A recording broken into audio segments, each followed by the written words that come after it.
So hello and good morning. Welcome to our pre-service meditation. So in this moment, simply anchoring in,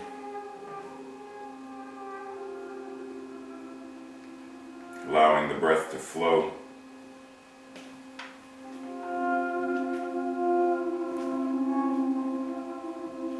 Simply resting in the inhalation and exhalation.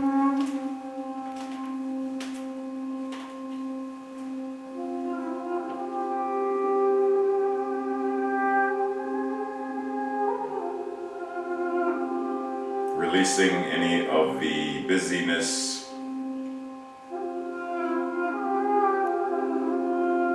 any of the ideas or concepts or expectations.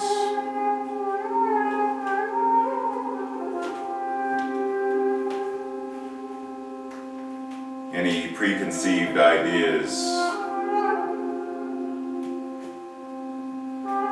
any doubts, apprehensions, anything that is flowing through the mind that may block or hinder our ability to ground and anchor in this moment.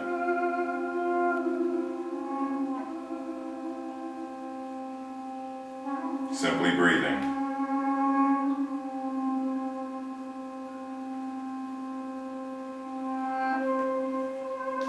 With each breath going deeper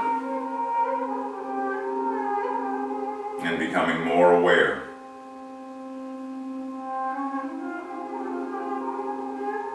More aware of the thoughts we are thinking. More aware of any stress our body temple may be experiencing.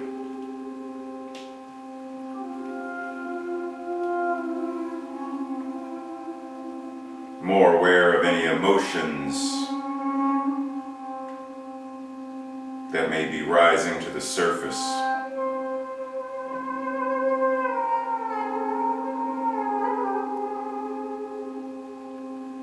So in this moment we become more aware of the temperature in the room where we are. Become more aware of the feeling of clothing touching our bodies.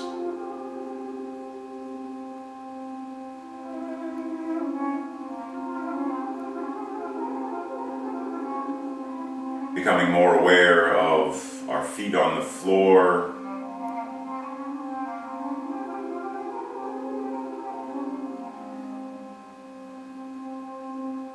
More aware.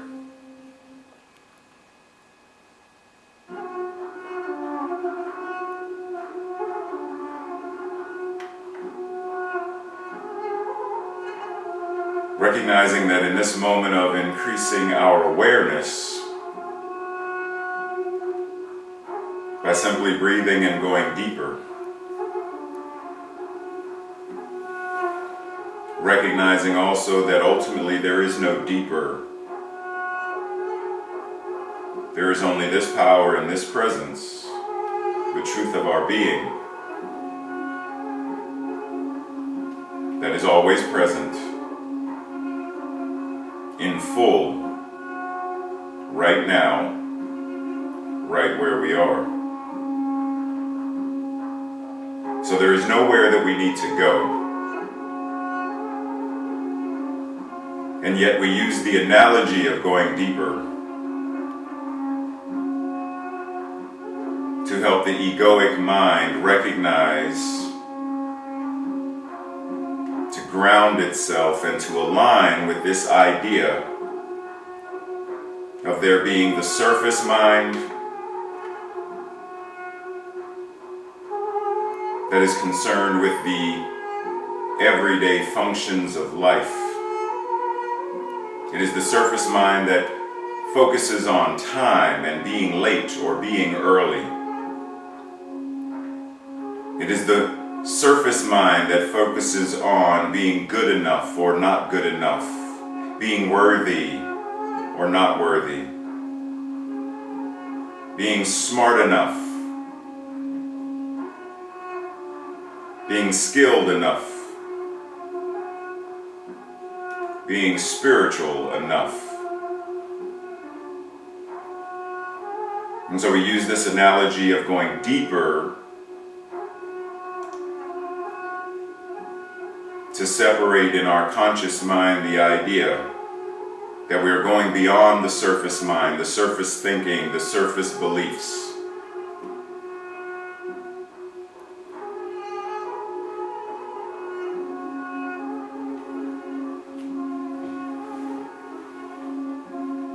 And so as we connect with this part of our mind, the truest part of our mind, the most sacred part of our mind, we recognize that there is only one mind. And this one mind is the very same thing that we call God, Source, Spirit, the universe, that which is beyond name itself.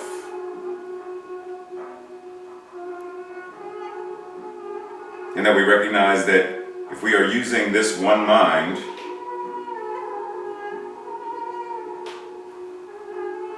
if this one mind is thinking itself as us,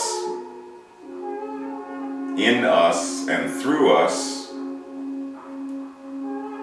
then that which this one mind is must also be exactly what we are. No separation. Only that one mind individualizing itself in, through, and as each and every one of us.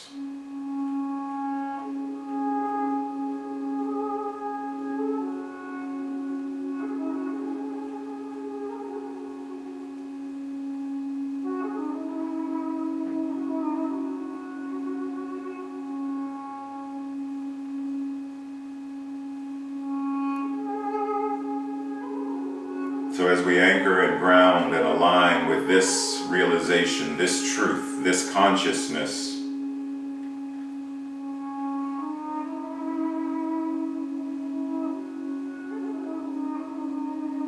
we anchor and we ground to the very foundation of life itself.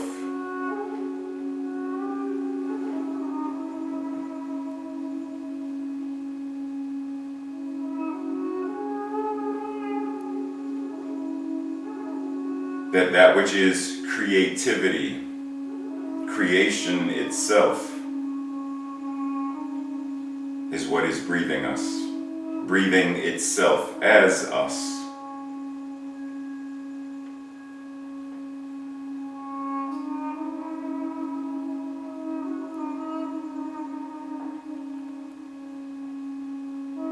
So with each breath, we allow ourselves to become more and more and more aware.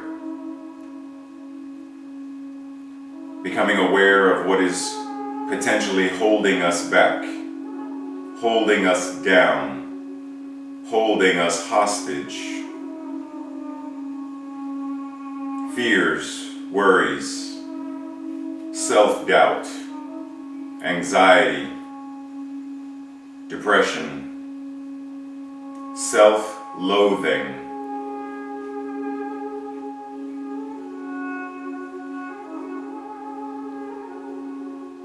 Expectations, whether they be self-imposed or imposed by someone else, such as our parents, a teacher,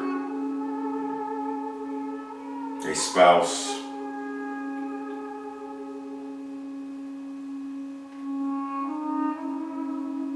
judgments and criticisms. We allow all of this to rise to the surface so that we may become more and more and more aware.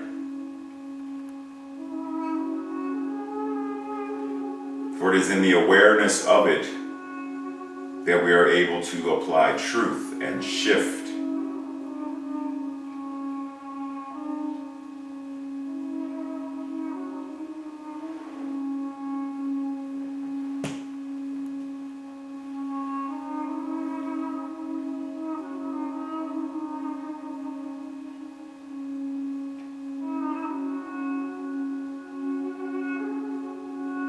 we allow to rise to our mind the idea that there is something that is ours to do. That which God is, incarnating itself in, through, and as us, has something to do, something to be in this incarnation.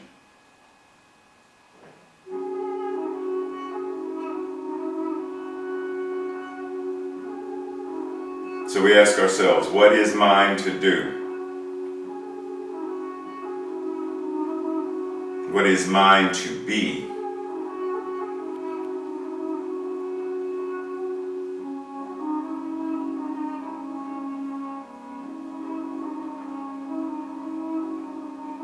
And in asking the question, we must also ask ourselves, am I ready, am I willing to receive the answer?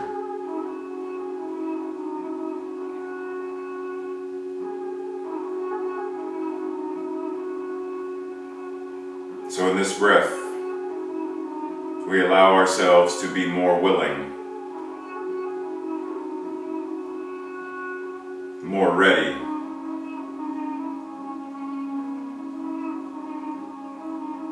more able,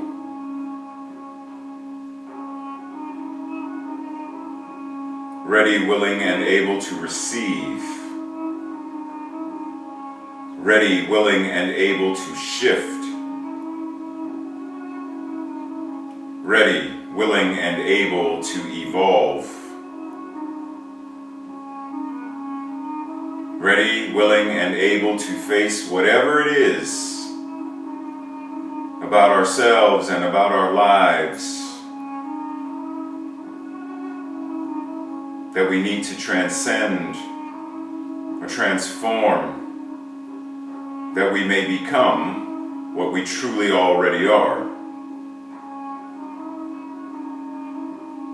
And so we breathe. We breathe to anchor. We breathe to align. We breathe to ground ourselves. We breathe to remind ourselves.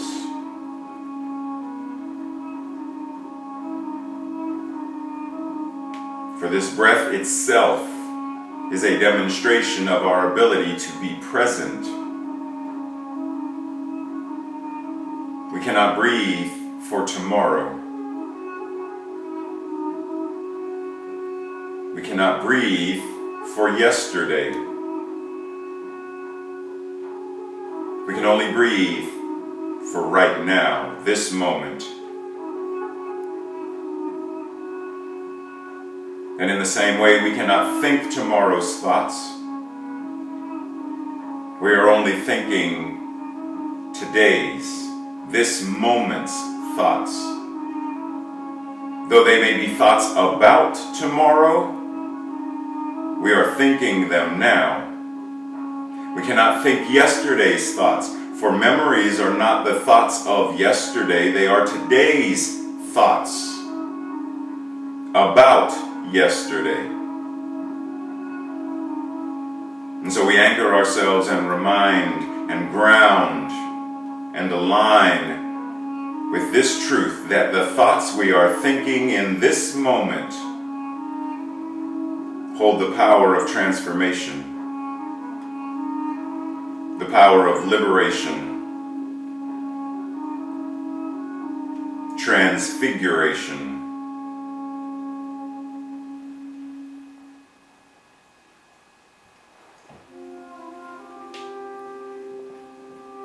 So we simply breathe as the infinite and eternal reminder of surrendering to the breath, surrendering to a power and a presence that is breathing itself as us. Surrendering to the eternal now, this moment, this present time that is beyond time, beyond space, simply surrendering to this breath, to this moment.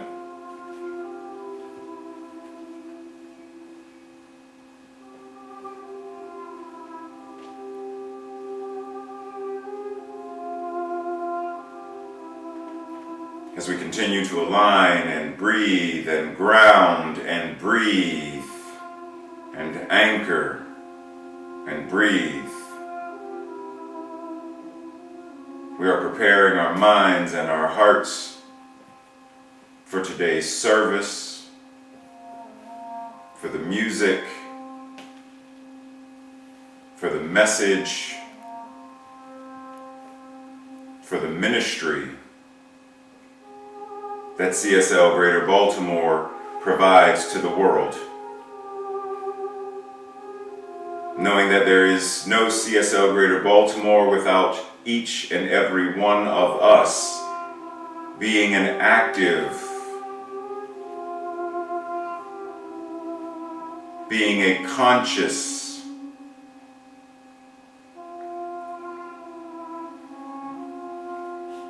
being a focused participant in this beloved community. So in this breath, we ask, am I willing to do the work? And breathe.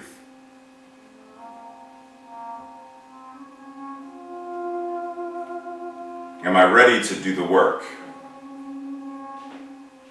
And breathe.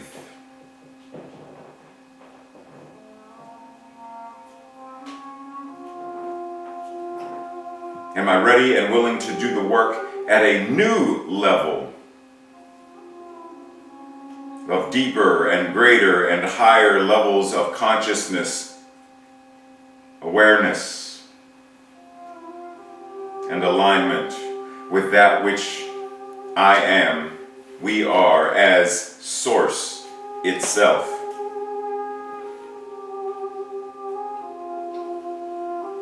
This work begins within. As within, so we see on the outside.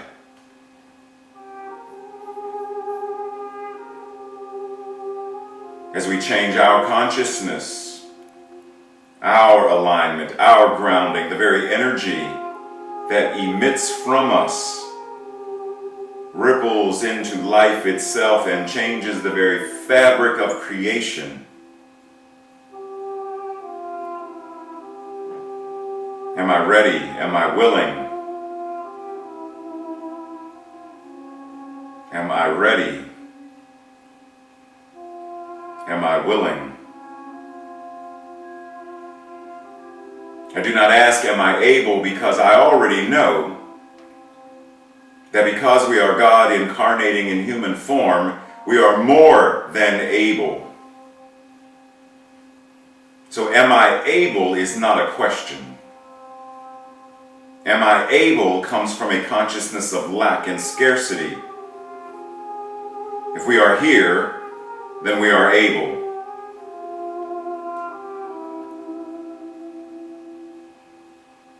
Electricity is powering the home. So the question is not, am I able to make use of electricity? The question is, am I ready to turn on the light? Am I willing to screw in a light bulb? Am I ready? Am I willing to be the very embodiment of love made flesh? Am I ready?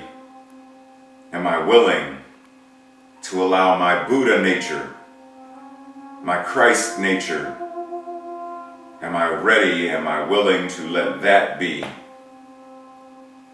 what shows up with each breath, with each thought, with each word, with each emotion,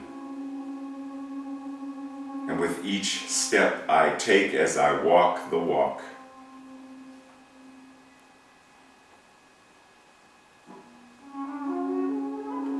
We continue to breathe as we begin to come back to the awareness of the space we are in.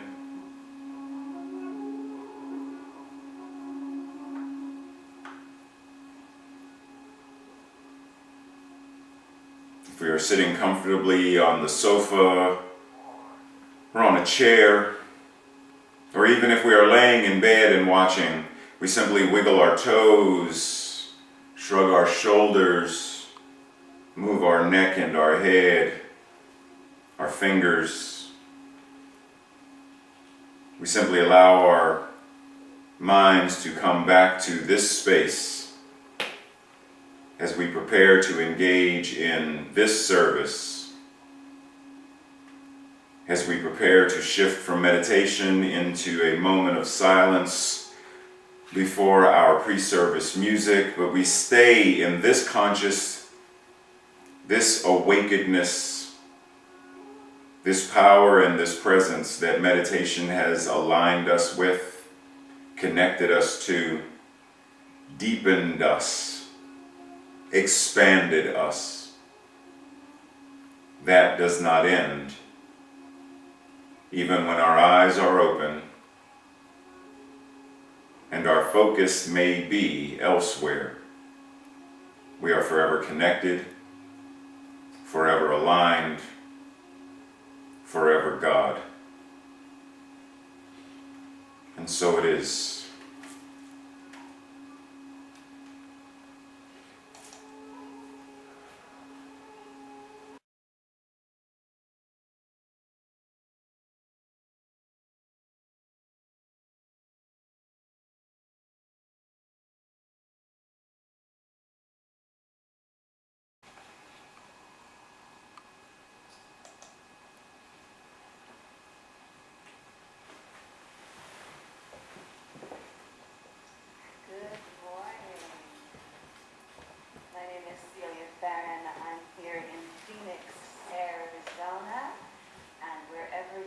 Tuning in from, I would like for us to please bless with this.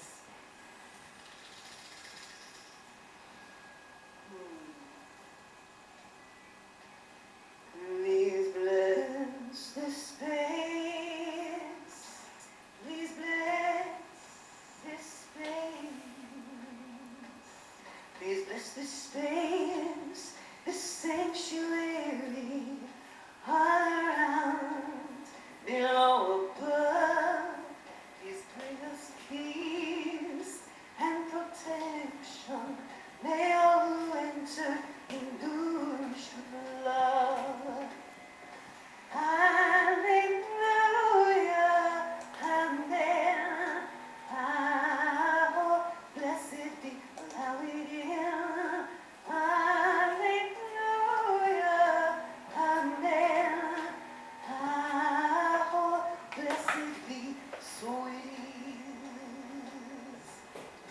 Bless this space, this sanctuary, all around, below, above. Please bring us peace and protection. May all who enter be nourished with love. Please bless this space, this sanctuary, all around, below, above.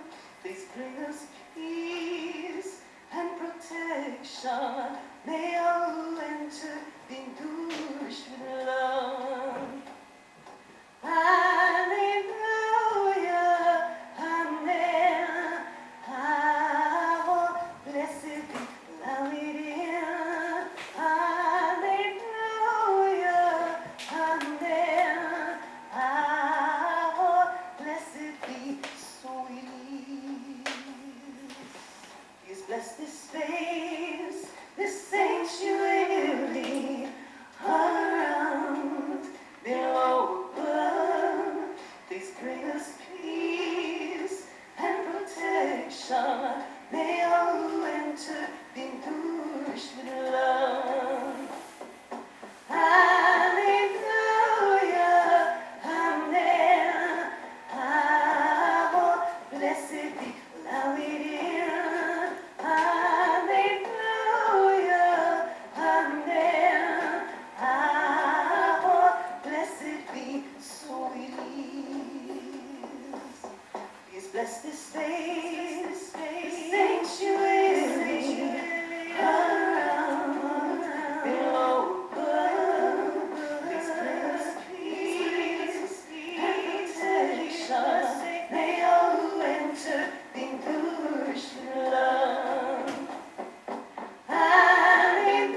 Thank you. Am I on camera?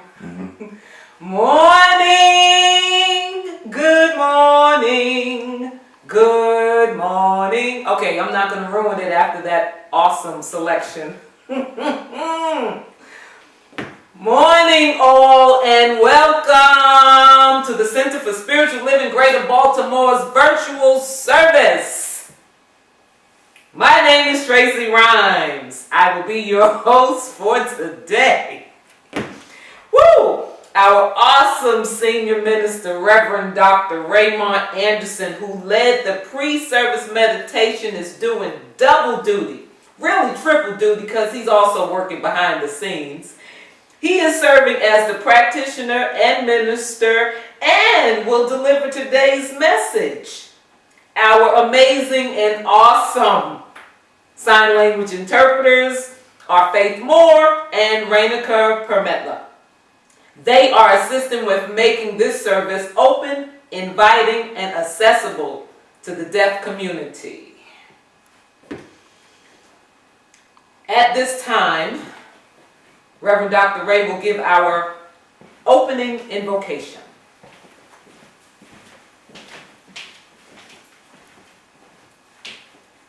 So let's anchor in. Simply breathing, knowing that right here and right now we have chosen this time and this space to gather together.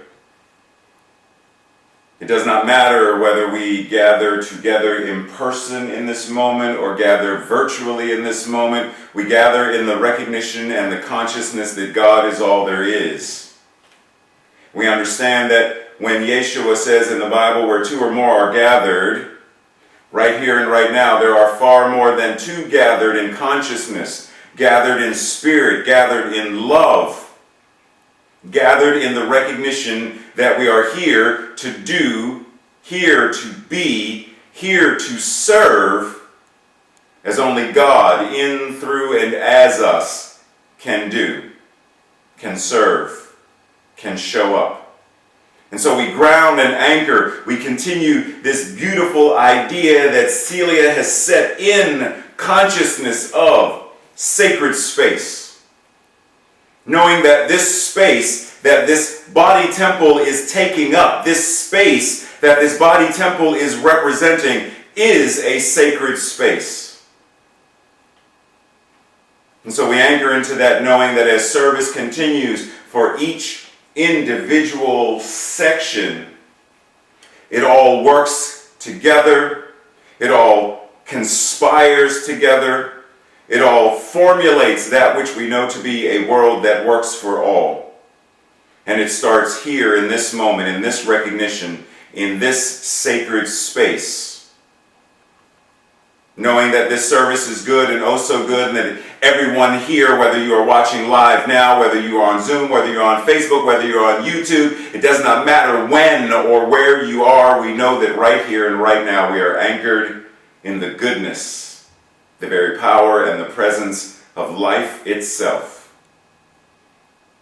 We serve knowing it is done, knowing it is good, knowing it is great, and knowing that that greatness is exactly who and what we are. Together we ground this, together we affirm this, together we declare this truth by saying, and so it is.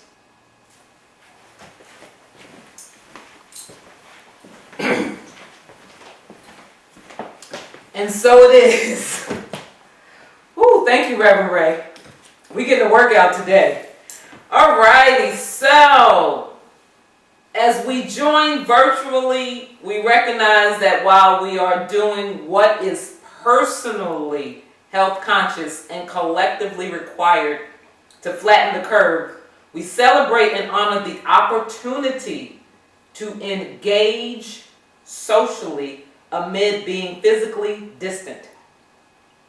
We celebrate and honor this opportunity to stand together as a beloved global spiritual community, using technology to keep us connected and spiritually nourished as we cleanse our minds and hearts in order to do what is ours to do to demonstrate a world that works for all.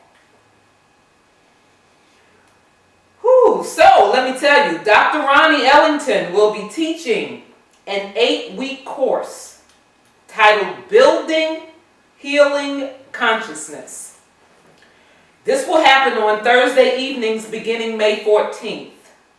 You can contact Sue Monahan to register. And to learn more about the course, you can contact Dr. Ronnie Ellington. Movies with a Message has been postponed until June. The first movie will be Frank versus God. And we're not talking about Frank that's on the video, just so you know. That Frank isn't versus God. That Frank is God. Woo woo! Okay, so for more information and or to get on the list for updates, contact Reverend Dr. Ray, the voice behind the scenes. Okay, again, I need you to say this with me. Prayer, word. Say it again, Tracy. Prayer, word. What did you just say? I said prayer, word. Yes, it does. What? Okay, it's going to be one of those days. It's one of those days every day in this house. It is one of those days. And we got so many things going on today. So for those of you who are live with us right now, if the camera's off every now and then, forgive us. Okay, so we as a community continue to treat and move our feet, knowing the truth for everyone around the planet. The CSL Greater Baltimore practitioners. Whoop whoop practitioners. What? Yes, they are what? They are What? available if you want specific prayer, not just for yourself, but for your family or another. They are available. Prayer is available after today's service as well. And prayer requests can be sent at any time. And that's any time to info@cslgreaterbaltimore.org.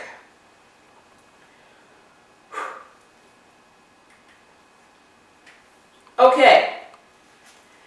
Every Friday on CBS This Morning, they recognize people who have made their transition during this pandemic. Watching the videos this past Friday touched me differently than these past weeks. Just seeing the different faces and the things they were doing. And it wasn't just celebrities. It was everyday people like all of you and myself. So during one of my discussions with Reverend Ray, I asked if he would be okay for us to have a moment of silence in honor of those who have made their transition during this pandemic. So I ask in this moment for all of you to join me for a moment of silence to honor those who have made their transition due to their experience with COVID-19.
And so it is.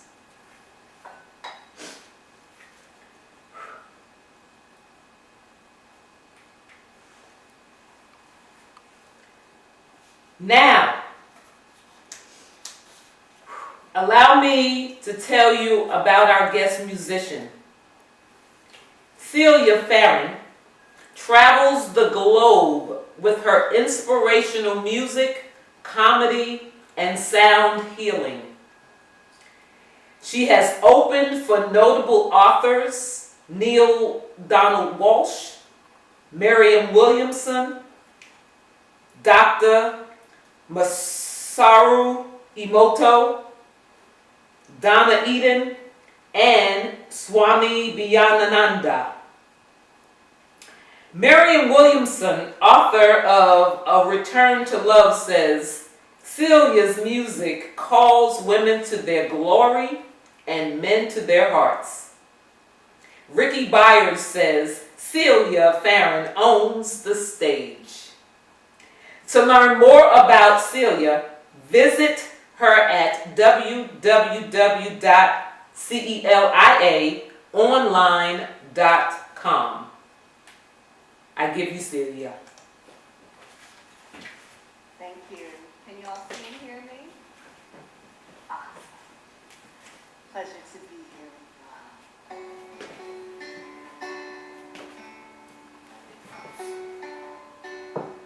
As I prepare for the asking,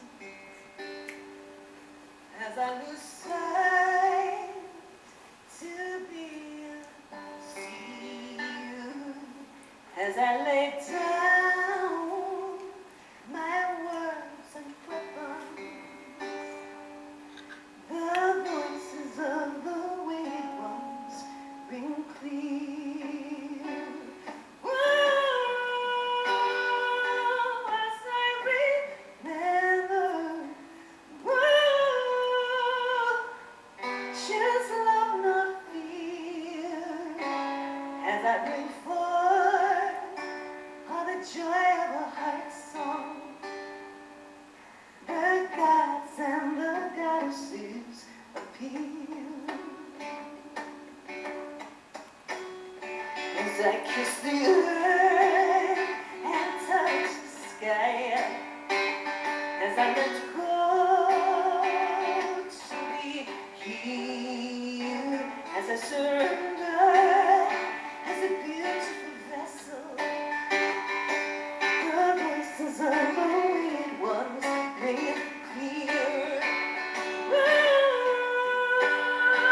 As I remember, she's like the fear, as I bring forth all the joy of the heart song.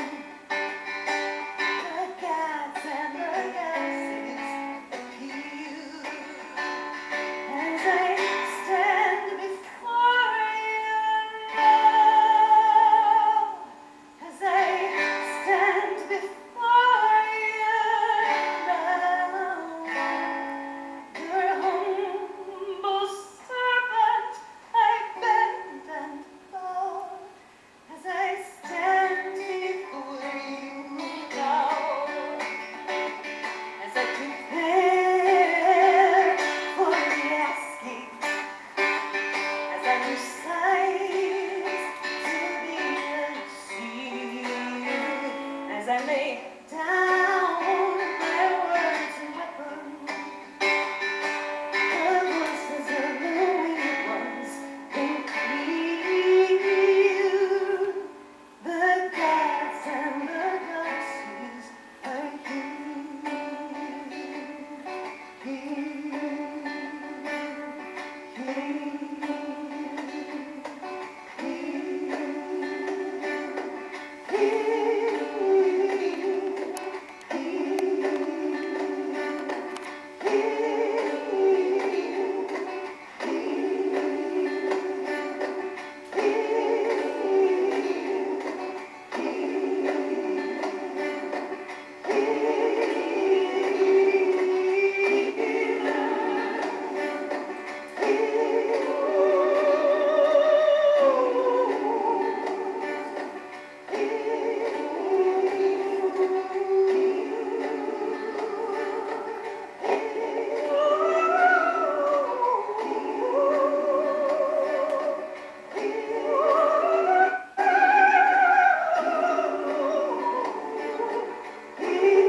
Woo!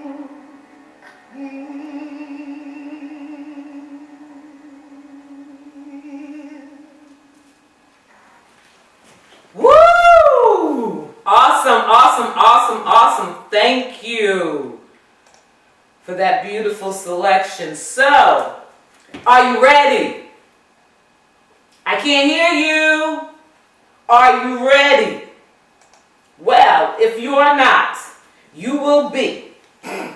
Reverend Dr. Ray is about to come and rev us up and help us prep our hearts and minds for the powerful toe-stomping, hand-hitting, heart-tugging message he will deliver following this in-service meditation.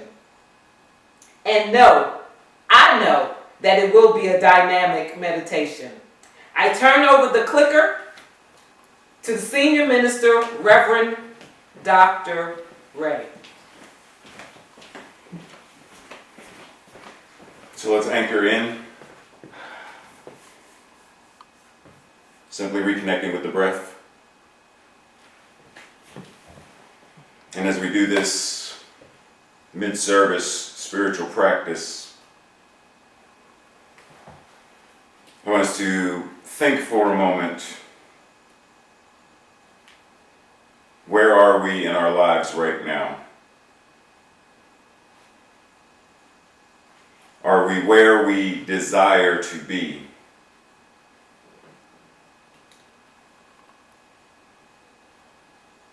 What comes up as a result of that question? Are we as happy as we want to be? Do we feel as much love as we want to feel? Do we have as much money as we want to have? Do we socialize with friends and family to the degree that we desire to? Do we have the right business connections that we desire to have? Simply allow all of this to rise. Am I where I desire to be in my life right now? And what we know is, as we anchor into this breath, we know that that which God is, Spirit is right here, not simply in us. Because if God is all there is, then it must be showing up as us and as everything.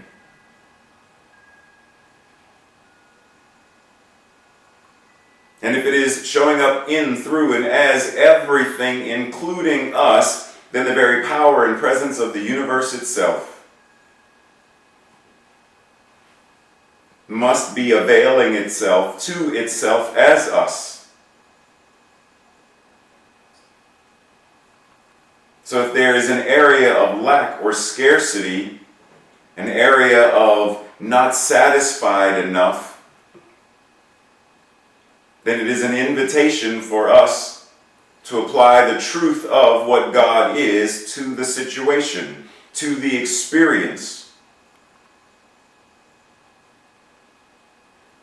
We've all heard the phrase, change your thinking, change your life, and it has become a very comfortable, cookie cutter kind of phrase, a sweet little aphorism, a nice quote to give a friend, to post on Facebook for encouragement. But now we are being called to an entirely new level of what it means to not just change your thinking, but change your thinking and feeling. Change your thinking, your feeling, and your speaking. Change your thinking, change your speaking, change your feeling, and change your doing to change your life. So we anchor in and we breathe, knowing that there is this thing called truth that can be applied, that is right now being applied to every area of our lives, to upgrade, to evolve, to transform, to transcend, knowing that there is nothing in our lives that we need to get rid of. There is not a separate entity of darkness. There's only one continuum of light. And at one end, there is more light, and at the other end, there is less light. Where on the continuum are we? If we desire more light, then we move up the continuum. There is only love, more love or less love. If we are not feeling or expressing the amount of love we desire, then we move up the continuum. We identify where on this spectrum we are living, moving, and having our beingness, and recognize that at any moment we can upgrade. We can shift. We can evolve. But it does not happen simply by thinking. Not alone. But that it takes the quantum formula of thought, word, feeling, and deed to shift and to change. And so we breathe as we prepare for today's message. We breathe as we prepare for a new way of showing up in the world, a new level of consciousness, a new way of being what God is as us. Om Tat Sat. I am that. I am. Yod He Vav He. I am that I am. And we breathe, recognizing that this is so. And so it is. Am I supposed to stay up here? It's still me? It's still me? Tracy? Still me? Tracy's frustrated right now. She's doing stuff. I'm simply waiting. You say go now? Tracy's having a hard time working 3 different cameras. She's frustrated. Tell me when I can start. Oh, go ahead. She said go ahead and start. So hello and welcome everybody. So I was going to inform you how I know today's amazing and beautiful musical guest, but I'm going to hold off for a moment and share that with you a little bit later. So Celia, be ready. So for today though, we're talking about this idea of having a fire in the belly, but because Ray doesn't just, those of you who know Ray, you know, come on now, you know. So we're talking about the fire in the belly. But it's a question though. It's like, but what is the fire in the belly? So the theme for today is, it is a time for reflection, revelation, revolution, and restoration. A rededication of one's life to spirit and recommitment to spiritual practice. And so, I don't think that I mentioned this to you at the beginning of the month, but all of the outlines for this month have been provided by the staff, faculty, etc. of CSL Home Office. So thank you to all those people at CSL Home Office who formulated this general idea that Ray is getting ready to go to lands far beyond with. So let me ask you a question. What do you desire? Like, how many of us really think about, we think about what we want when we go to a restaurant. Well, what do I want to eat? We may think about that when we go to a department store. What do I want to buy? Do I want to buy new pants, a new scarf, a new hat? What do I want to buy? What do I want? What do I desire? But in terms of our lives, do we really give ourselves permission to ask that question? What do you desire? What do you hunger for? What passion fuels your fires?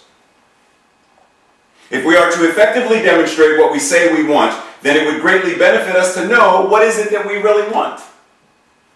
We do a lot of talk about manifesting, whether it's manifesting parking spaces or whether it's manifesting green lights.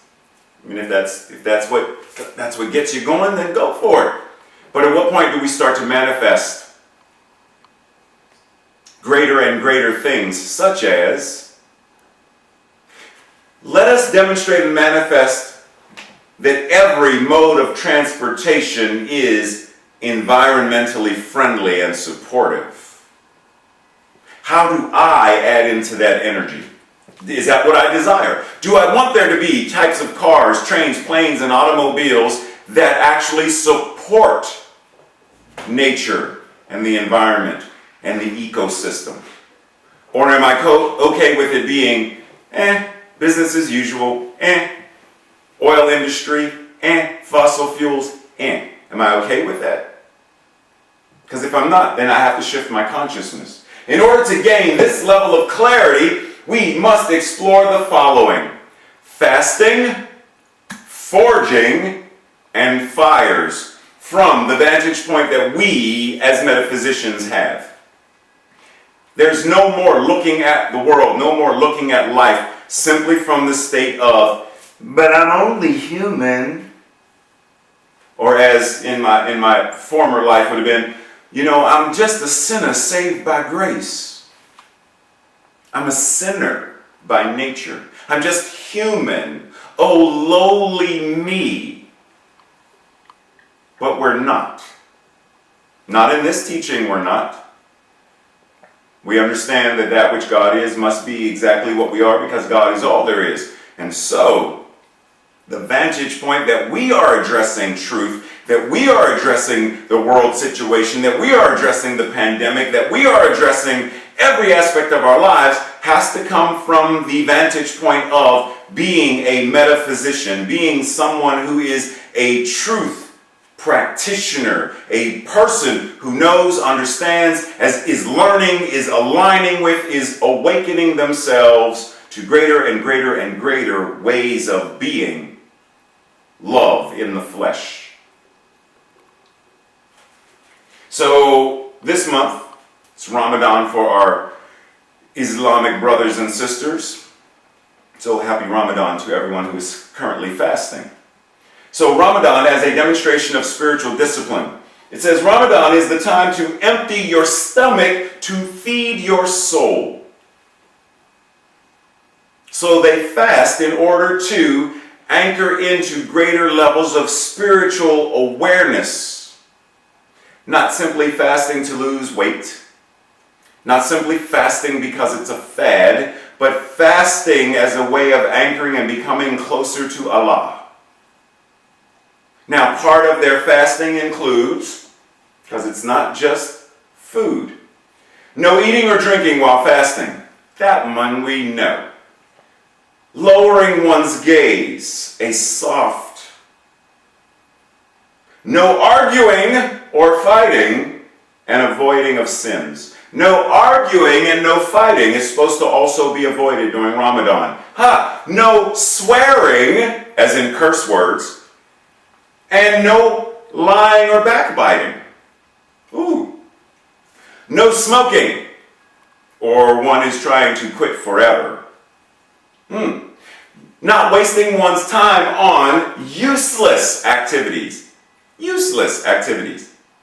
So that means you have to become aware of, what is this activity doing in me, through me, as me, to determine, is it serving a use, meaning connecting me closer to the soul, closer to Allah, closer to God, or is it moving me further away from that?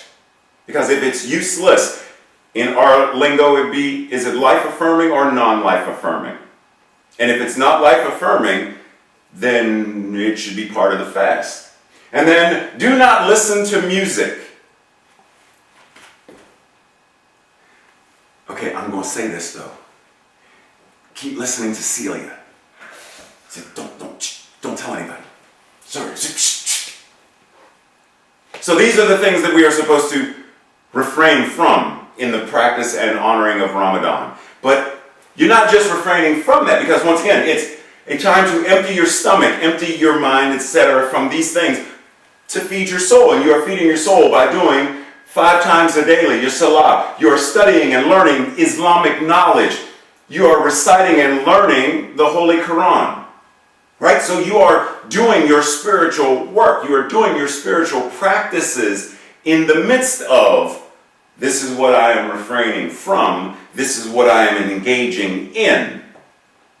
Do lots of dhikr, make lots of dua, give in charity and help those that we call the poor. Be of service. Okay, so we're good. But here we are in this metaphysical teaching, CSL, Science of Mind and Spirit, religious science. How often do you practice fasting? Think for yourself, too. How often do you practice fasting? How often do you practice fasting? Fasting is the willful refrainment from eating for a period of time. But what we know in our teaching is we're not talking about just eating in the same way that I just mentioned for Ramadan. It's not just about abstaining from food. Metaphysical fasting is the willful refrainment from that which is not life-affirming. Gossip. Do you gossip? Do you engage in gossip? Are you titillated by gossip? Would it benefit to fast from it? Self-deprecating comments. You know, I'm so ugly, fat, stupid. I'm just like I can't do I'm never good in anything that is self-deprecating. What would happen if you fasted from that? Abstained from that, refrained from that. Language that reflects lack, scarcity, and fear. Any language that reflects lack, scarcity, or fear. What in our lives might shift if we simply fasted for 1 hour. 1 hour a day. And then 2 hours. And then 4. Till eventually we are able to fast, meaning anything that is not life-affirming, we are able to no longer practice and engage in it. Because if it's not life-affirming, how many times have we said, how many times have you heard, there is only one life, and we've typically said there is only one life, that life is God's life. Yes and no. There is only one life, and that life is God. And so if it's not life-affirming, then it's not God-affirming. And if it's not God-affirming or life-affirming, then it's not you being that magnificent being that you are. It's not affirming you. It's not growing you. It's not evolving you. You know, many people take better care of their cars than they do of themselves. Why? Because they are engaged in a practice that is not life-affirming. So what would happen if we anchored in and got very clear on what it means to practice, to focus on that which is life-affirming and refrain from anything that is not life-affirming? Ernest Holmes says in The Science of Mind, we walk by falling forward. Water falls by its own weight. The planets are eternally falling through space. Everything sustains itself by nature. The only reason man is limited, the only reason people are limited, because people have not allowed the divine within them to more completely express. We are limited only because we have not allowed the divine that is us, because once again, it's not just within us, because we are not allowing the divine that we are to express itself. We are only limited because we will not allow. So here you are sitting in a room that's dark and you're cursing the darkness because you will not allow the flick of a light switch to turn the lights on. You will not allow the pull of a string to raise the curtains. You will not allow light that is already outside to shine. You will not allow. But what would happen if we started to allow it? What would happen if we at least started to entertain the idea of what it means to completely express the divine. Fasting from what is not life-affirming. Fasting from anything and everything, including people, including places. Abstaining from, refraining from, avoiding and staying away from that which is pulling us into that limited state of consciousness or awareness. Fast from it. Get away from it. The second F, forging. When you hear or read the word forging, what comes to mind? Just pause for a moment and think. What comes to your mind when you think of forging? Forging. The word forge in English conveys a variety of concepts. You can forge ahead, move slowly and steadily, or move with a sudden increase of speed moving forward. You can forge a check or a painting. In other words, make something fake. You can also forge a sword or something. In other words, to make something that is real.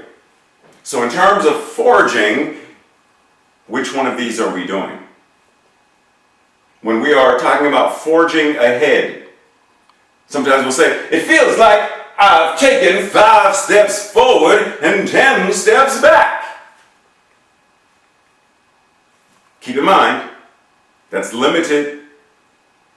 That which God is, that which Spirit is, that which life is itself, is ever expanding consciousness. There is absolutely nothing in Spirit that goes backwards. It's always upgrading, not degrading. It's always evolving, not devolving. So what would even happen if we stopped even saying, even referencing statements like this? What would happen if we... Now, granted, it may feel like it. And sometimes, when working with a practitioner or minister or counselor, you can say, it feels like this. And yet, I am willing to know the truth about this. I am willing to do the work to change it. But there are many of us who are only willing to do that work when it comes to forging ahead in business. Like we're willing to apply it when it comes to that. It's called Tupperware spirituality. Putting things in certain containers so they do not apply to the other things in the other containers. So we'll forge ahead in business. And yet we will not forge ahead in life. Because we don't want it to apply to us. It's too much work for it to apply to us. I can do it with my job because I'm only at my job 9 to 5. What a way to make a living. Okay, I'm done. It's easy to do it at... Stop laughing at me, Tracy. Like, it's easy to apply it to that because my business, typically, I know some people are workaholics and their jobs are far past 9 to 5, but the concept is, my work life is my work life, and that's not my life. Work is work. This is me. Just like a lot of people back in my Christian days, it was you were a Sunday and Wednesday Christian or a holiday Christian, meaning you went to church on Sunday, Bible study Wednesday or Wednesday service, and then of course on the holy days, Christmas, Easter, etc. But you didn't apply what you were learning the full 365 days of the year. We compartmentalize, and rather than making it about our lives, we make it small. What would happen if we expanded it and looked at all of the areas of our lives and asked, how do I forge ahead? Walt Disney said, around here, however, we don't look backwards for very long. We keep moving forward, opening up new doors and doing new things. And curiosity keeps leading us down new paths. Are we willing to be curious? Are we willing to keep moving forward no matter how slow? Are we willing to keep progress moving forward by working on ourselves, knowing that as we work on ourselves, it works in and through and as every other area of our lives, including our business? Are we willing to keep moving forward, though? Forgery. When do you present yourself as a forgery? Ooh, So let me ask you, how would you like someone to give you as payment, like you cut their grass and they're like, boom, here's $100 bill. But it's forged. It's not real money. It's not legal tender. It's not usable. Do you want it as payment? Why not? Well, with this fact, I won't give you the cash. I'll write you a check for $100, but I don't have $100 in my bank account. Wink, wink. And I'm going to sign it. Zorro. No, actually, I'm not going to sign it. I'm going to sign it Abraham Lincoln, because he's famous, so you know he's got money. It's a forged check. Do you want it? Do you accept it? Because if not, then the question is, why do we give a forgery to other people? Anytime we are not being authentic, we are being counterfeit. And that is what we are offering to others. Anytime we are not being authentic, we are offering our friends, our family, our community, our world, a counterfeit concept. A counterfeit representation of truth. It's not true. It's true with a little t true. Rather than it being an original, powerful, authentic, transparent way of showing up. Capital T truth.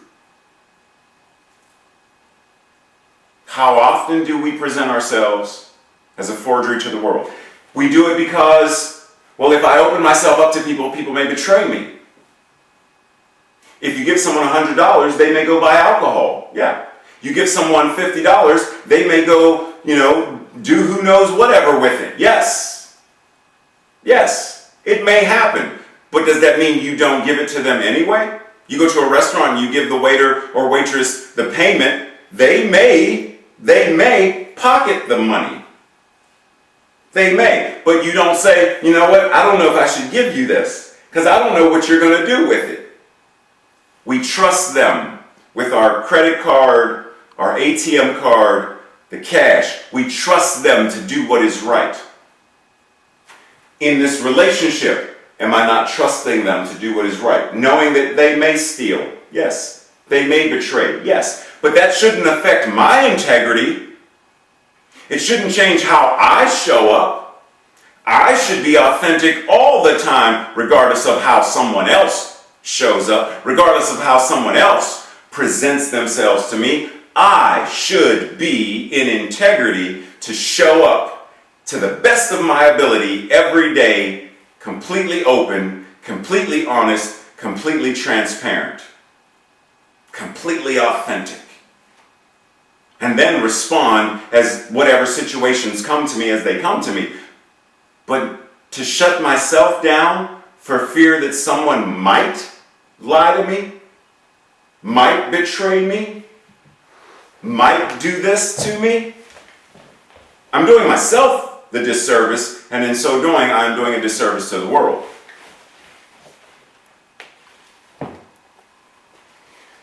What are you forging in the furnace? So I love the whole idea of the Japanese samurai sword, the katana, because it is marveled as being one of the most well-forged, well-crafted blades, weapons in the world, because it combines a level of flexibility with a level of hardness that has been said to be unrivaled. And it happens because the metal is folded in such a way and hammered in such a way that it blends being soft, being flexible, and being hard. Oh, yin and yang. Oh, we're back to that idea of balance again. In the furnace of life, when you have your feet to the fire, when you are being challenged, when the heat and the stress and the pressures of life are pressing on you like they press on that piece of coal, do you crumble under it, or do you fortify and become a diamond? Life is going to press against us. People are going to lie to us. And it has nothing to do with us. That's them. That's their stuff.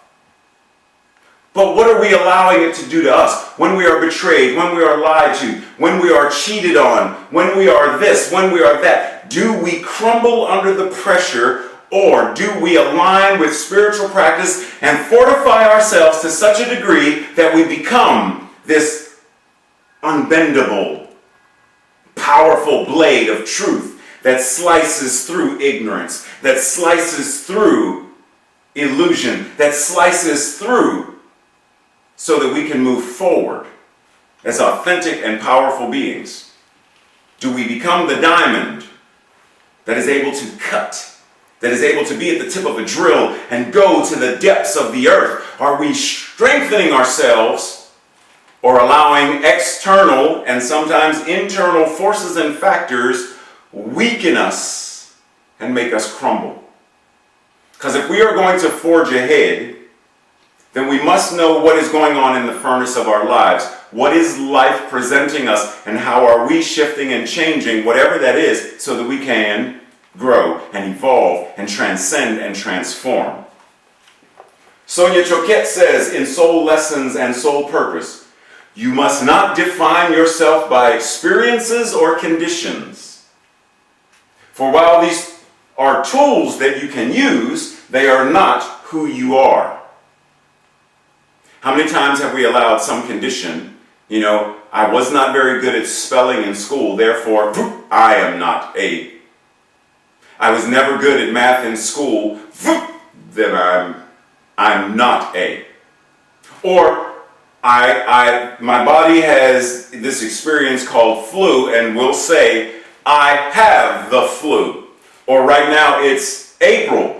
My allergies. We are allowing a circumstance, a condition, a situation to become that which defines us. Because if it's mine and I own it, or I have become it, then it changes how I experience life. You are spirit, a fiery, heavenly intelligence. Not just created by God, but that you are God itself, creating itself in, through, and as you. And because of that, the very nature that you are is unlimited. Breathe. Your very nature, my very nature, the nature of all that we are, is beyond limits. It's limitless, boundless. So anything that I perceive as a limit exists in my mind and in my heart. It does not exist in reality. It exists in my mind, not the mind of God, as a truth. But because there is only one mind, if I allow it to permeate my mind, then I'm allowing that idea to permeate God's mind, and therefore life itself anchors and creates according to that. Change your thinking. I am boundless. I am limitless. I am infinite and eternal. I am a fiery, heavenly presence and power. And I am anchored to that. What would happen? Let's go back to the furnace. Because the actual title for today was Fire in the Belly, which references, so with Ramadan it references two aspects. This idea of when you hunger, there is a fire, there is a yearning, a hunger, a desire. But it's also a fire in the belly because you hunger, you yearn, you desire a greater connection and awareness to Allah. So the fire in the belly, your desire, your passion, what fuels you. What is your fire in the belly? What brings you life? What makes you feel excited and alive? What makes you thrive? So if you're able to see, the top image is Shadrach, Meshach, and Abednego. Tracy's laughing at me because she thought I was going to say something else. And the angel that showed up in the fiery furnace with them. So metaphysically, there's this idea of how are we being tempered? How are we being forged? How are we being shaped? How are we being molded? How are we being created within the furnace, within this fiery, paradoxical world of duality. How are we allowing ourselves to be shifted and shaped? But it's based upon whatever the fire in the belly is, whatever is making us come alive, whatever the passion is. The fire's in the belly. Whatever fuels your desires, be it a desire to meditate or to avoid meditation. Check that out. You can have a fiery desire to go meditate, but you could also have a desire to avoid meditation. Where's your desire? Because see, we say a lot of stuff about, I'm going to work out this year. It's January 1st, New Year's. Whoo! And we're saying that the fire, the passion, the fire in the belly is that way. But we do the exact opposite. We do the exact opposite because that's where the fire is. So if we want to know where is the fire in the belly, look at our life experience. Look at what's showing up. Look at what we're doing. Are we consistently doing A over B? Then A is where the fire is. If we're consistently doing B over A, then B is where the fire is. When you are hungry, does your stomach really care if you eat a donut or a salad? Think about that. You're out in the desert for a very, very, very long time. Very, very long time. Very, very long time. Yeah, you're out in the desert for a very, very long time. And someone gives you a donut like this. Ooh, this is tasty, right? You don't care. You're out in the desert. You're hungry. You think someone's going to say, boom, hello, I know that you're out here in the desert and you've been out here for 40 days and for 40 nights and you are hungry. Do you want salad? You're like, yes. Oh, nom, nom, nom, nom, nom. Do you want a donut? Yes. Oh, nom, nom, nom, nom, nom. If they offer you both, you're going to be like, look, I ain't eating 40 days, 40 nights. I'm going to eat both of them. So we have to be mindful and ask ourselves, don't just talk health conscious, don't just talk life affirming if you're doing what's not. And no, I'm not saying that a donut is not, I'm just, because, every now and then, it's okay to eat a donut. But if it's a donut that is your consistent breakfast, lunch, and dinner, then yes, something's awry there. But understand that our passion, our desire, the fire is going to show up in whatever direction. It doesn't matter. That's why we say the universe is always saying yes. It's going to say yes to the donut. It's going to say yes to no meditation. It's going to say yes to no yoga. It's going to say yes to whatever it is you are saying no to. You're saying no to meditation. The universe says yes. Or you're saying yes to drinking far more alcohol than you should drink. And the universe says yes. We get to choose by shifting and changing our minds, our hearts, our feelings, our words, everything in order to demonstrate accordingly. This is the reason why having a disciplined and consistent spiritual practice is vitally important. Consistent, focused, clear. Because if it's not, then we're wobbly. If it's not, then we're not really, you get my drift. So it has to be focused, it has to be consistent, it has to be diligently anchored in. So I want to think about something for a second, because, and I'm sorry Tracy for putting you out here, I'm throwing you on the bus, but I'm going to throw you on the bus. So there's this guy, David Halbersham, says, there's a great quote by Julius Erving that went, being a professional is doing the things you love to do on the days you don't feel like doing them. Right? So there are things that you love to do, but there are days that you don't like doing them. But I'm gonna retweet that, because there are things that you don't love to do, but you love the results.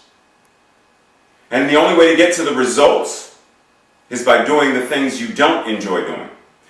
Neither Tracy or I enjoys going out into the garage, getting on the elliptical or the treadmill. Thank you, Tracy. I had a moment there for a second. We don't enjoy getting on the elliptical or the treadmill. Nope. There are other things regarding working out that we don't enjoy that specific thing about working out. Yep. But we enjoy the results. Yep.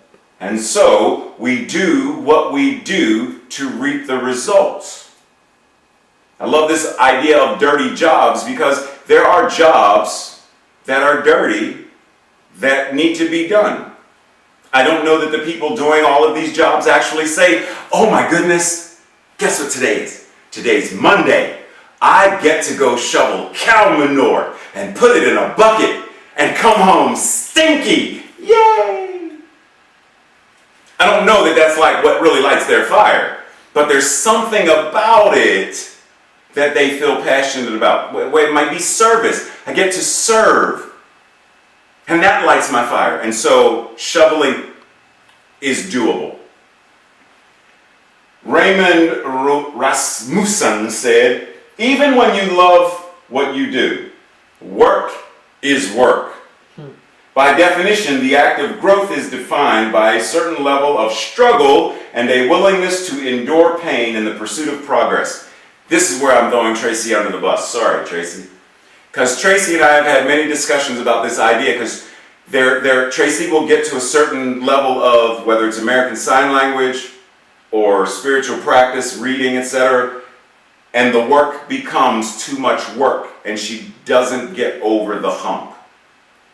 And I can relate, because there have been times, whether it was me studying Kung Fu, studying art, there were things about it that I did not like. But I wanted to be able to draw, I wanted to be able to paint, I wanted to be able to sculpt. I wanted to become a minister, I wanted to be able to sign. So I was willing to do the work. So what I always tell Tracy is, if you want to get to the point where as soon as you hear a song, you are immediately able to start translating it, then the 10,000 hours of work, and I'm quoting that, 10,000 hours of mastery, then you must do the work that goes into this. You can't jump straight to this. You have to do this. And Tracy usually gives me this look, sort of like she's giving me right now. I should turn the camera around and show y'all, but I'm not. It was one of... But the idea is... You're supposed to step on everybody else's toes. No. It's fun messing with you. Especially since you are the acclaimed hidden juju bug. For those who saw the video on Facebook. Anyhow, back to the point. There's an idea that we have to be willing to do the work to get to the end result. True. For example, civil rights movement. Whether it was people being bombarded with a hose, bitten by German shepherds, had hot coffee poured upon them while they sat at the counter of Woolworth or whatever restaurant.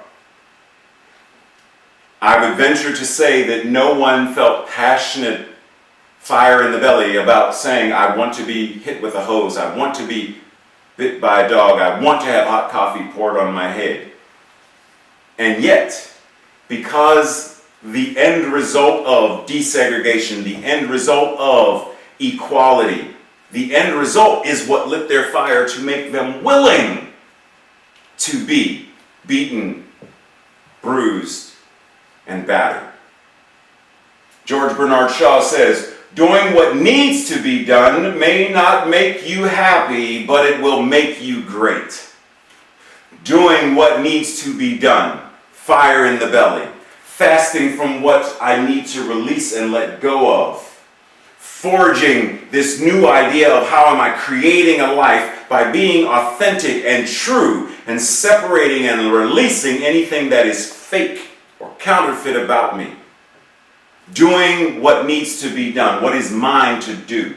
To learn and not do really is not to learn. To know and not do is really not to know. Stephen R. Covey, The 7 Habits of Highly Effective People. If you know, if you have the knowledge, then you do something different based on the knowledge. Because to know and not act means you really don't know. So are we willing to do whatever that work is to step into a new way of being, a new level of consciousness as we demonstrate and create a world that works for all? Ernest Holmes says in The Science of Mind, If we could stand aside and let this one perfect life flow through us and in us and as us, we could not help but to heal people. The very presence of us would change people around us. For those of you who have, whether you've seen me here at CSL Greater Baltimore or somewhere else, you probably have heard the story I tell about the Dalai Lama showing up at the Capitol and how people are not told, and I got this information from someone who works there. He said, they never tell you exactly when he's going to show up, but you feel it.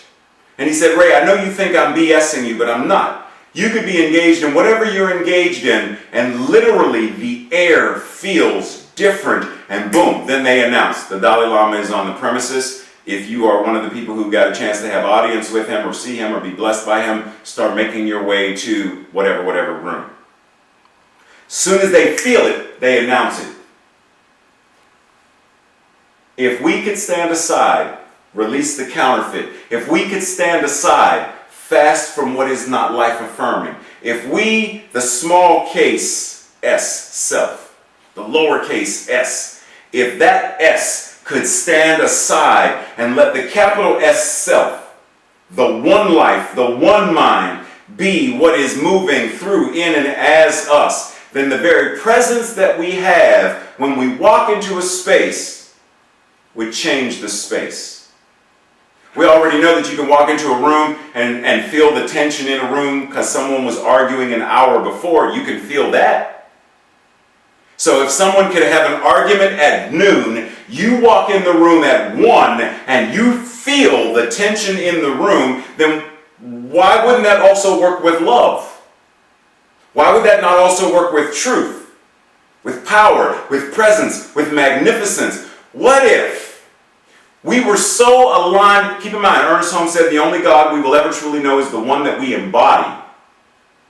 So what if we embody this power and this presence with such fiery, heavenly ferocity? And we breathe. We embody it with such power, such knowingness, that our very presence makes every place we go sacred because it raises the vibration. Whether it's going to the supermarket, it is now a holy site. Whether it is going to a Starbucks, it is now a sacred ashram. Whether it is going to our in-laws' house, it is now a place of deep and profound calm, compassion, and wonder, that it doesn't matter where we go. We sanctify and bless the space because we know that we are that which is the one life. And so we evoke and call forth from within the very power of love and light and joy and wonderment. But we have to be willing to get out of the way. And once we are willing, then we have to do the work that comes of getting out of the way. So your call to action, also called your homework for the week. I don't know if Lisa's on the call. Lisa, what's Lisa's last name? Rawlings. I don't know if you're on the call right now. I'm sorry, I'm giving you more homework. I'm sorry, forgive me. But yes, call to action, also called your homework. So, I'm going to start asking y'all from week to week to check in with me. Because I know some of y'all, Tracy probably don't even do her. Tracy probably doesn't even do her, she's not shaking her head. Tracy doesn't even do her homework and she lives in the house with me. What is that? But anyhow, your homework for the week. Tracy's like, leave me alone. Journal and yes, Tracy, I know. Ask yourself, where in my life have I ever, or where am I currently living as a forgery? Where have I in the past been counterfeit? And where am I currently? Where in my life have I ever, or where am I currently living?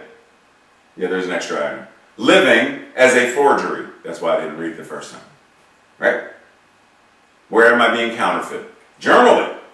2, as I forge my way forward, where am I going?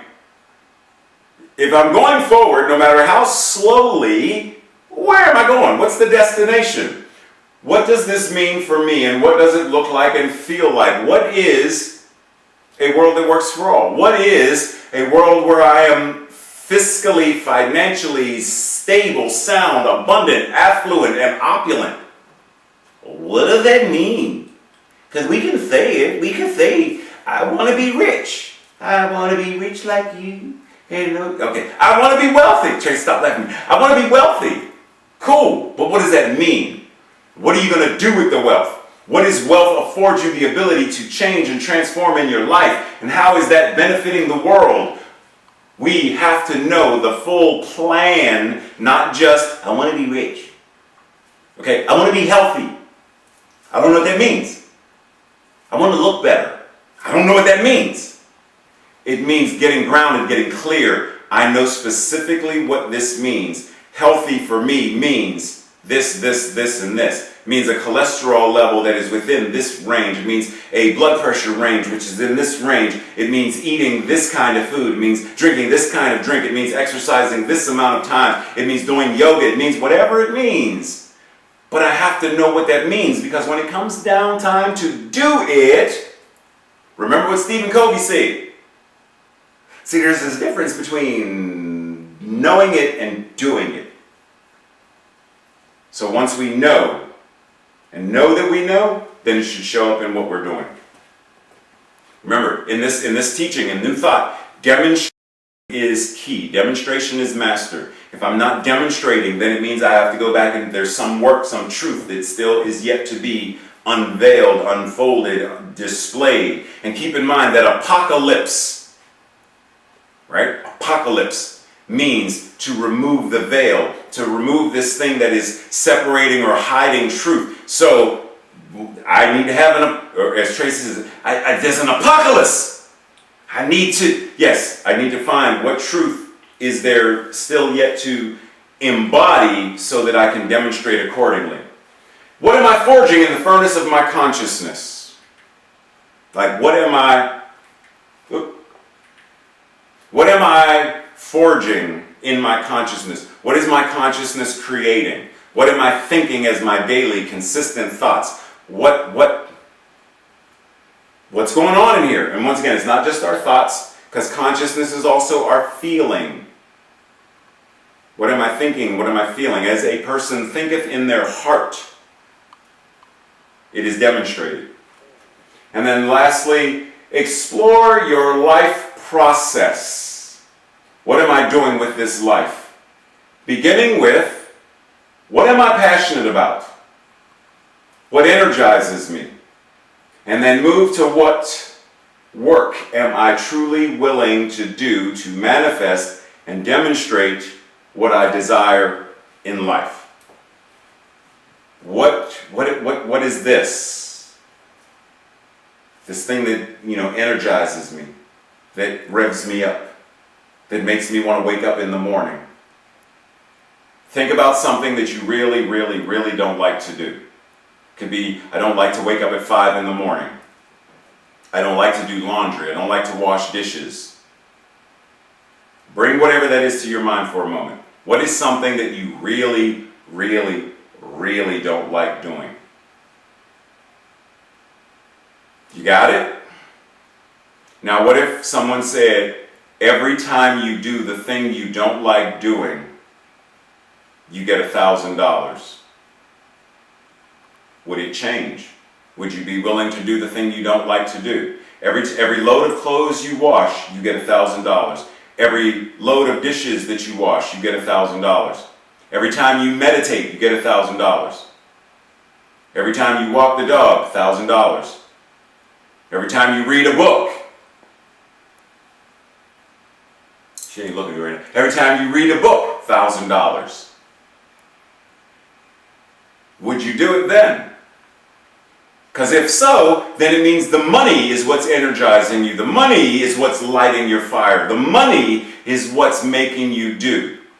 But what if someone said, every time you wash the dishes, do the laundry, walk the dog, read a book, you are adding 10 years to your life. You are adding more health and more joy to your life. You are adding more power to who and what you are. You are adding to the awareness of what God is as you. Every time you meditate, every time you wash a dish, every time you wash a sock, every time you find that lost sock that goes with the other sock that was lonely, every time you find that, like, God, would you be willing to do it? I know that it can be challenging, but that's what it means to have a fire in the belly. That's what it means to forge ahead. That's what it means to craft and mold a life that is a demonstration of our God self, our God awareness, the I am that I am, love made flesh. And once again, because I'm putting this out there, feel free to check in with me during the week about your homework. Share with me. Send me an email. Send me a Facebook message. Send me a text message. I don't care if you send me a carrier pigeon. Send me something and let me know how your homework is going. Let me know if there was a revelation. Let me know if there was something that you're like, oh shoot, wow. Or there's something that came up and you're like, I didn't know this was blocking me. I don't know how to I don't know how to get through it. I don't know how to get over it. I don't know how to get around it. What? Feel free to share with me. Today's affirmation, I will read it first, let it ground, let it sink in for you, and then we will say it together. I renew and recommit myself authentically to my life's purpose each and every day by allowing the fire in my belly to fuel and to forge the way, to guide what's mine to do in the world. And together, I renew and recommit myself authentically to my life's purpose each and every day by allowing the fire in my belly to fuel and to forge the way, to guide what's mine to do in the world. Ashe, and so it is. So now, before she comes back and sings, so last fall, I went to the Convention of the Americas in Chapala, Mexico. And I know right now that there are two people on the Zoom who were there as well. One was my housemate, roommate, travel mate, Greg. At least he was there. He was there earlier. I think he's still there. Greg, yes, Greg. Yeah, wave your hand. There you. I love that man. So Greg and, of course, Celia. So Celia was one of the guest performers. And let me tell you. So remember I was just saying about someone's presence? I hadn't even heard her sing yet. And I saw her walk onto the grounds of the hotel. And I was like, who's that? There was something about her aura, her presence. I mean, like it was almost like, and I don't mean to embarrass her, but it was almost like she was gliding as she walked. She had such grace and power and poise about her that I was like, is she one of the speakers? Like, who is this woman? And then, woo! Let me tell you, man, she pulled out a drum and started singing, and I was like just a bowl full of jelly. That is what I turned it. Like, I was like, oh my goodness, oh my. So I was like, I don't know where she is, I don't know where she's located, I don't know where that, I don't know, but I need to get this woman's contact information, because if she is ever in the Baltimore area, I want her to perform, to show up at CSL Greater Baltimore. And then, not too long ago, I'm still, unpacking and moving stuff, and I find a piece of paper with a certain woman's name, phone number, and email. And I'm like, oh, I should reach out to her again. The very same day, I got an email from her saying, so since we are in pandemic, this would be a perfect opportunity for me to still perform and be a presence at your center, even though, oh, I love the way prayer and demonstration works. And that's why this amazingly powerful and beautiful and talented and gifted woman is right now here to grace us once again with her beauty, her poise, her power, and all that she is as the divine showing up as Celia. Thank you so much. My goodness, that was amazing. I want to hear her too. She sounds So, can you all see and hear me? Awesome, awesome, awesome. Well, I do hope that someday soon I will be able to be with you all in person in Baltimore. So let's pray on that as well. The song is called Yes to Life. I'm saying yes to life. I'm saying yes to love. I'm saying yes to peace. I'm saying yes to joy. I'm saying yes to possibilities I've yet to see. I'm saying yes to you. I'm saying yes to me. 3 little letters are so powerful. What you gonna say yes to today? Clearing the pathways for your natural bliss. Yes, yes, yes, come on out and play. I'm saying yes to life. I'm saying yes to love. I'm saying yes to peace. I'm saying yes to joy. I'm saying yes to possibilities I've yet to see. I'm saying yes to you. I'm saying yes to me.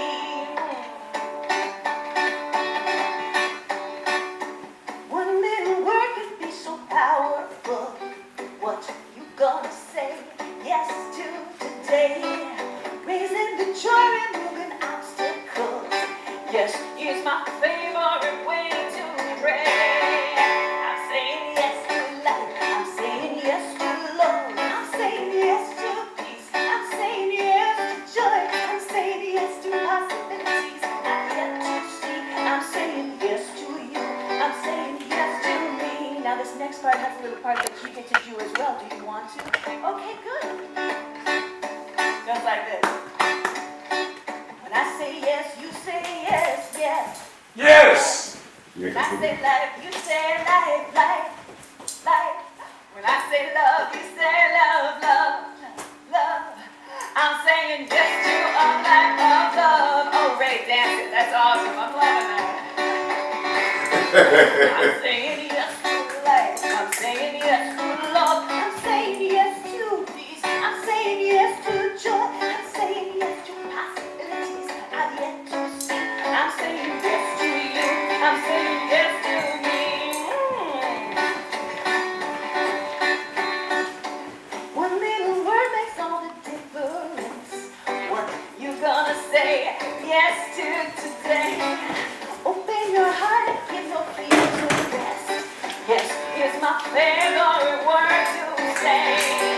I'm saying yes to life. I'm saying yes to love. I'm saying yes to peace. I'm saying yes to joy. I'm saying yes to possibilities I've yet to see. I'm saying yes to you. I'm saying yes to me. I'm saying yes to life. I'm saying yes to love. I'm saying yes to peace. I'm saying yes to joy.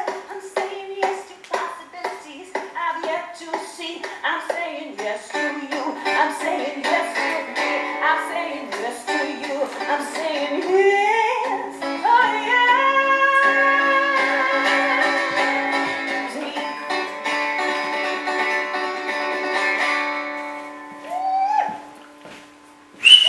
So much.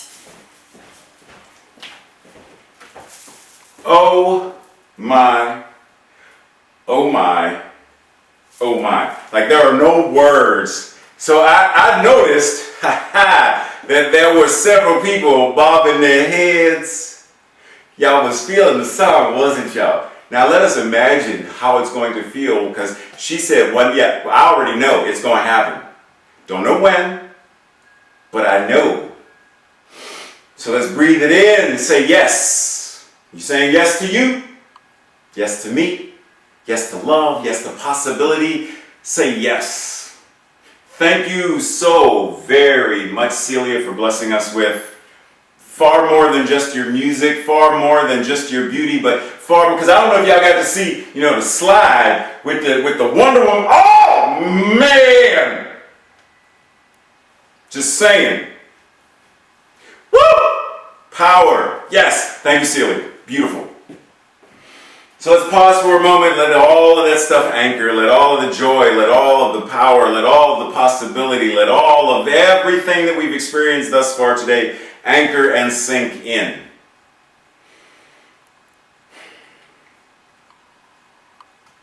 So as we're letting it anchor and sink in, and we're moving into that part of service where we offer, where we invest spiritually, where we invest in the future and possibility of all that CSL Greater Baltimore is, all that this beloved community is, all that we are as a beloved family, wherever we are. Keep in mind, we are physically distant right now, but we are socially connected and engaged. So it doesn't matter where, Greg's West Coast, we're East Coast. Someone joined us from Colorado before. I don't know if they're here with us now, but we've had various areas of the planet here in this sacred service. So it doesn't matter. We are still all one beloved community.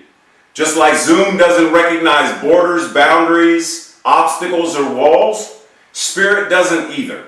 So we're connected right now. We are connected and engaged socially. Engaged in the practice of love and engaging in the practice of offering. Know that you have multiple ways to do so. Via PayPal, via text messaging to text to give, or via postal mail. And all of this information is available at cslgreaterbaltimore.org/giving. And if you have a difficult time finding it or anything, feel free to send an email and we'll make sure you get the information. One thing that I want to make sure we are recognizing is, what are we investing in? What are we tithing for? Knowing that, one, the spiritual practice of tithing is giving where we are spiritually fed, where we are given the tools and access to greater and greater levels of awareness, where we are experiencing our divine spiritual magnificence. But it's also this idea of giving to and sharing with, investing in your spiritual community.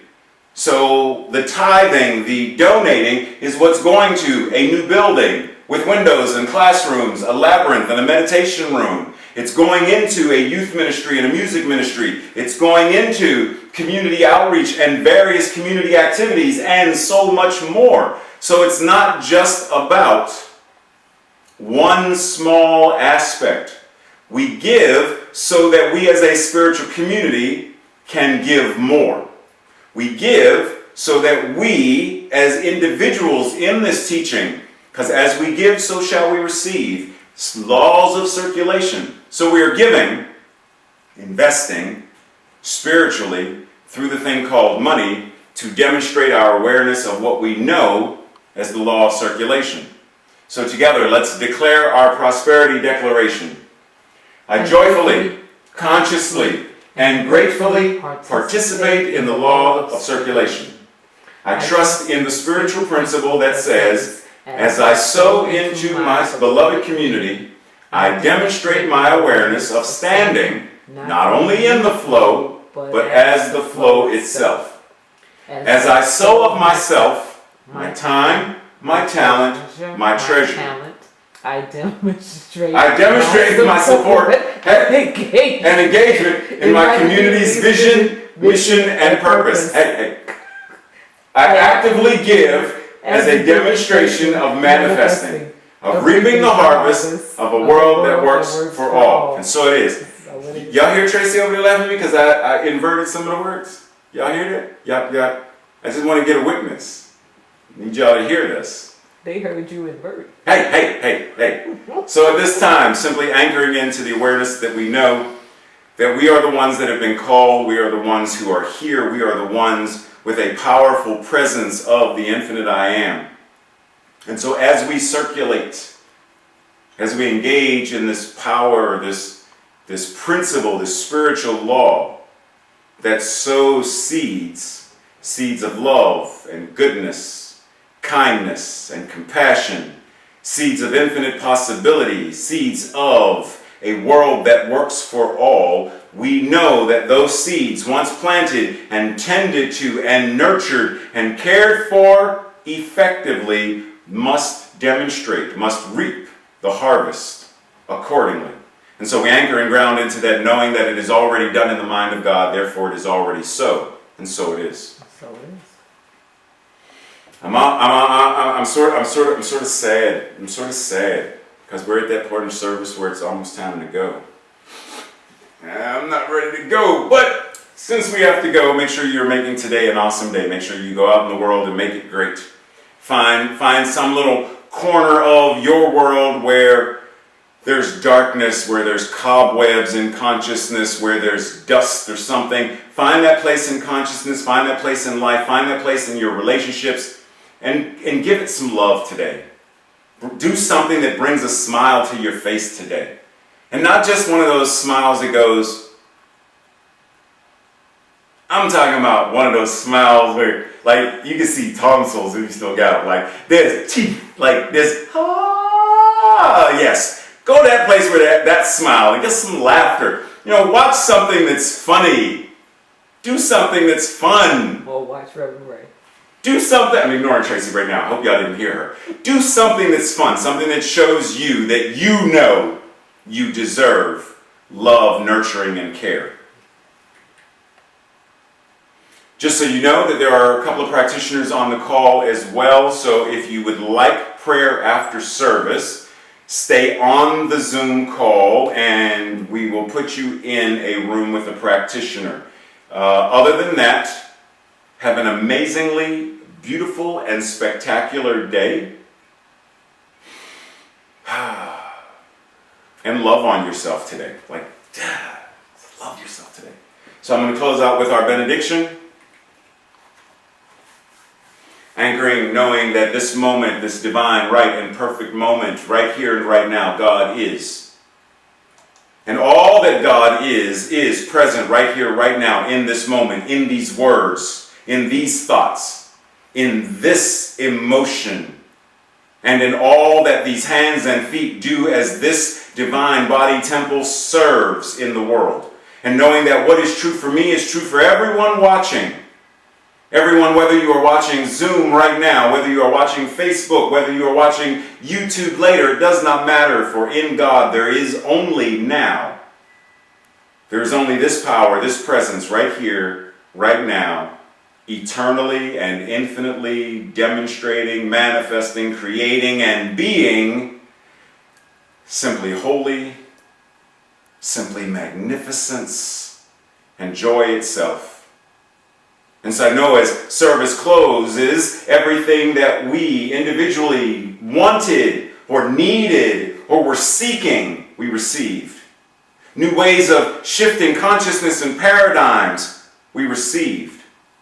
We received beautiful music that uplifted our minds, our hearts, our souls, the very skin that encases our bones, muscles, and organs was musically massaged and vibrated and resonated with such power and beauty and love that how could we not now go from service letting the aroma that Celia placed upon us, letting the aroma from the message, knowing that we are authentic, not a forgery, that we are crafting and creating and forging the blade of truth, crafting and forging that which we are as master metaphysicians, that we right now, whatever it is from service we gained, we now go forth with it and share it with the world, demonstrating a world that works for all, where every individual knows their divine, spiritual